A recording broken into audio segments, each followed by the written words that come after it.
ग्रामीण संवाद, सर्वसामान्याचा निर्भीड आवाज।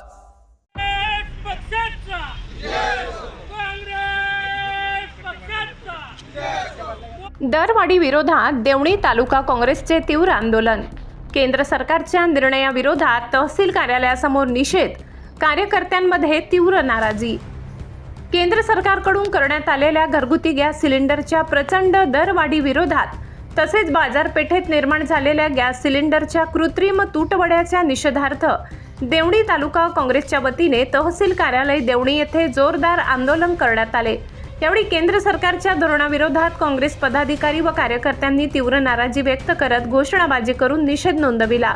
सध्या वाढत्या महागाईमुळे सामान्य नागरिकांचे जीवन आधीच कठीण झाले असून त्यातच घरगुती गॅसच्या किमतींमध्ये झालेली मोठी वाढ ही सर्वसामान्य कुटुंबांच्या आर्थिक कोंडीला अधिकच कारणीभूत ठरत असल्याचा आरोप आंदोलनकर्त्यांनी केला।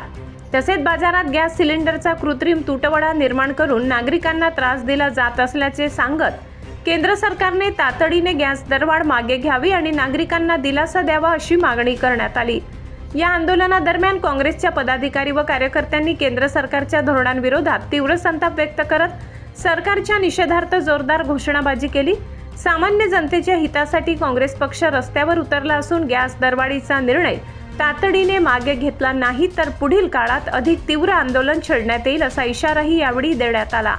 या आंदोलनात औदुंबर पानसड, जिल्हा परिषद सदस्य लातूर ॲडव्होकेट अजित बेडकोने, तालुका अध्यक्ष काँग्रेस देवडी जावेद तांबोळी, शहराध्यक्ष संजय रेड्डी जवळेकर, माजी सभापती अनिल पाटील, विलास वाघमारे वलांडीकर, बालाजी वडसंगीकर, मलबा घोणसे, नामदेव मुराडे, प्रेरणाताई जाधव, तालुका अध्यक्ष काँग्रेस डॉक्टर कीर्ती घोरपडे, नगराध्यक्ष देवणी यांच्यासह अनेक पदाधिकारी व कार्यकर्ते मोठ्या संख्येने उपस्थित होते। यावेळी आंदोलनकर्त्यांनी केंद्र सरकारच्या धोरणाविरोधात तीव्र नाराजी व्यक्त करत सामान्य नागरिकांच्या हितासाठी काँग्रेस पक्षाने हे आंदोलन उभारल्याचे सांगितले।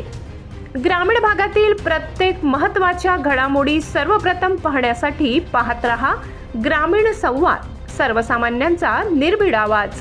चॅनलला सबस्क्राईब करा आणि अपडेटसाठी बेल आयकॉन दाबायला विसरू नका। धन्यवाद।